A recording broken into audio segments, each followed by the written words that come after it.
আসেন আজকে যারা লিফট ব্যবহার করতে জানেন না তাদেরকে লিফট ব্যবহার করা শিখাবো। উপরে যেতে হলে প্রথমে এই সুইচটা দিতে হবে,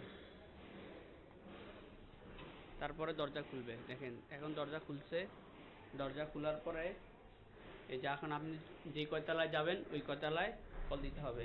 এই যে দরজা অটোমেটিক বন্ধ হয়ে গেছে কয়েক সেকেন্ড পর। এখন আমি একতলায় যাব, একতলায় কল দিয়েছি।